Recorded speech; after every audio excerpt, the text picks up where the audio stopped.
Hello students, Diwali की शुभकामनाएं। आज हम ईथोलॉजी का सेकेंड चैप्टर पढ़ेंगे, कॉन्सेप्ट ऑफ ईथोलॉजी।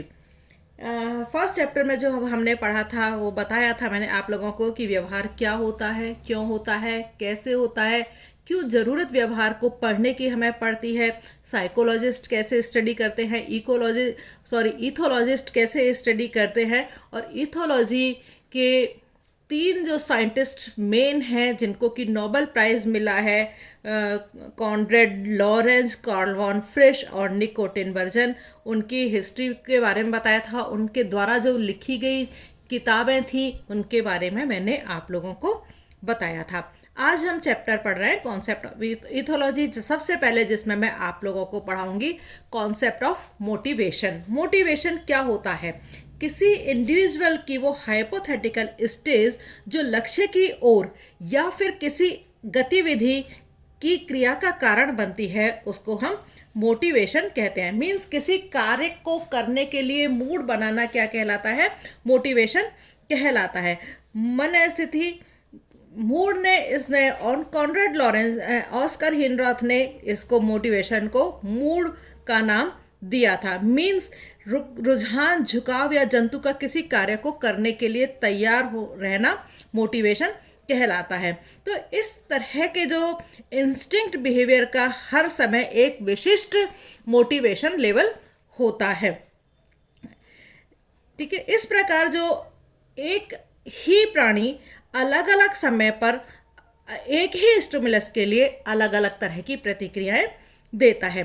फॉर एग्जाम्पल, यदि हम कुत्ते का एग्जाम्पल लें तो हम पूछ जाएंगे कुत्ता भूखा है, तो जिस समय वो भूखा होगा वो उठ खड़ा होगा, इधर उधर घूमेगा, भोजन की खोज करेगा, यहाँ वहाँ जाएगा। तो इस समय जो इसका मोटिवेशन लेवल होता है वो मैक्सिमम मोटिवेशन लेता होता है जब कुत्ता भूखा होता है और वो खाने की खोज करता है। तो इसको हम कहेंगे मैक्सिमम मोटिवेशन जब वो भूखा होता है। और जब वो खाने की खोज कहते हैं तो इस व्यवहार को हम कहते हैं एपिटाइटिव बिहेवियर और सर्चिंग बिहेवियर। और फिर जब वो खाने की खोज करता है मीन्स सर्च ऑफ गोल, उसका गोल क्या हो गया?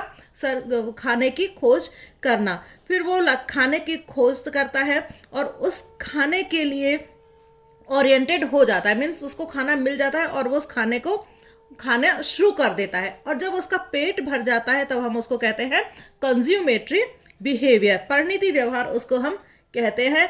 या ये जो व्यवहार है वो कैसे पूरा होता है? नियत क्रिया प्रतिमान के द्वारा पूरा होता है। और जैसे ही उसका नियत क्रिया प्रतिमान पूरा हो जाता है तो उसका जो मोटिवेशन लेवल है वो मिनिमम हो जाता है। और मिनिमम होने के बाद में वो थोड़े समय के लिए वो फिर चुपचाप बैठ जाता है, कुछ भी नहीं करता है। इस तरह के पीरियड को हम क्या कहते हैं?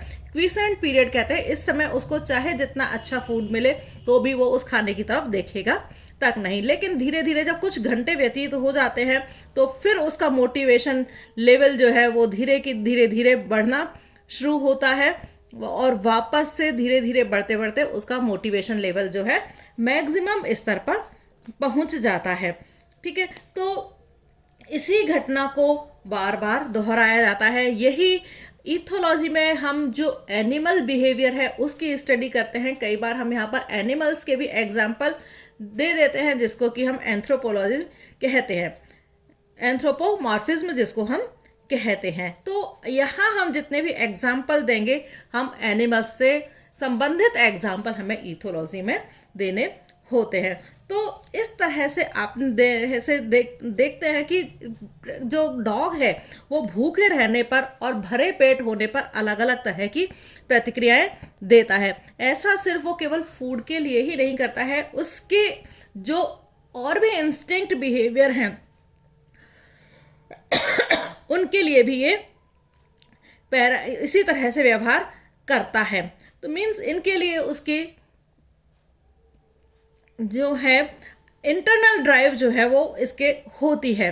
ठीक है, किसी व्यवहार को प्रदर्शित करने के लिए मोटिवेशन का अनुमान इस बात से लगाया जा सकता है कि उस मोटिवेशन लेवल के लिए उसकी फ्रीक्वेंसी कितनी है और उसकी स्ट्रेंथ कितनी है, इसके द्वारा पता लगाया जाता है। तो इसे हम कहते हैं मोटिवेशन एनालिसिस। तो अधिकांश तरह के जो व्यवहार होते हैं, बिहेवियर होते हैं, वो 4 तरह के व्यवहार से प्रेरित होते हैं। 4 तरह के व्यवहार कौन कौन से? फीडिंग मेन व्यवहार है, फीडिंग, रिप्रोडक्शन, फ्लाइट और फ्ली।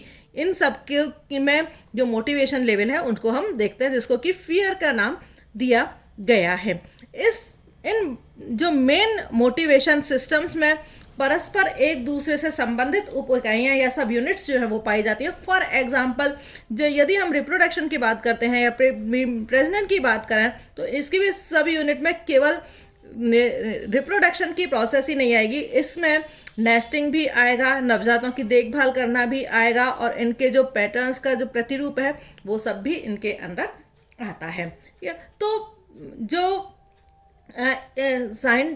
मनोवैज्ञानिक रुझान को हम मेनली 3 फेजेस में डिवाइड कर सकते हैं। कौन कौन सा है? सबसे पहला एपिटेटिव और सर्चिंग बिहेवियर, दूसरा है लक्ष्य तक पहुंचना, उसकी ओर विन्यस्त होना और इसे पा लेना, कंज्यूमेटरी बिहेवियर, और तीसरा है रिफ्रैक्टरी पीरियड या क्विसेंट पीरियड या निश्चलता पीरियड जिसको हम कहते हैं, वो पीरियड इनके अंदर होता है। नाउ जंतु को किसी भी व्यवहार को प्रदर्शित करने हेतु तैयार करना और उसे ये बताना कि कब कौन सा व्यवहार प्रदर्शित करना है, इसे एक क्रियाविधि या मोटिवेशन ये जो शो करता है, यही मोटिवेशन का बायोलॉजिकल महत्व है। फॉर एग्जाम्पल कि एक एग्जाम्पल कि यदि चूहों को हम एक भूल भुलैया वाले के या मेज में केज के अंदर रख देते हैं और उनको वहाँ पर पानी की खोज करनी है, तो उसके अंदर हम कुछ चूहों को ऐसे छोड़ते हैं जो कि बहुत प्यासे होते हैं और कुछ चूहे ऐसे होते हैं जिन्होंने पानी पिया हुआ होता है। तो यहाँ पर चूहे जो पानी की खोज में भागते हैं वो चूहे भागेंगे जिनको की प्यास लगी हुई होती है, लेकिन जिनको प्यास नहीं होती है वो आराम से मेज़ के अंदर घूमते हुए फिर पानी की तरफ जाते हैं।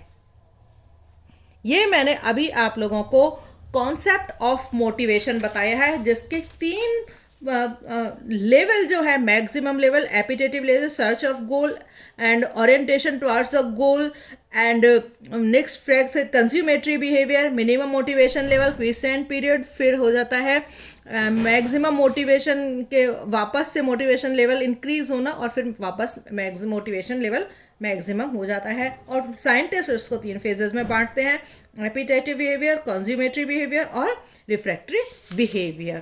Thank you.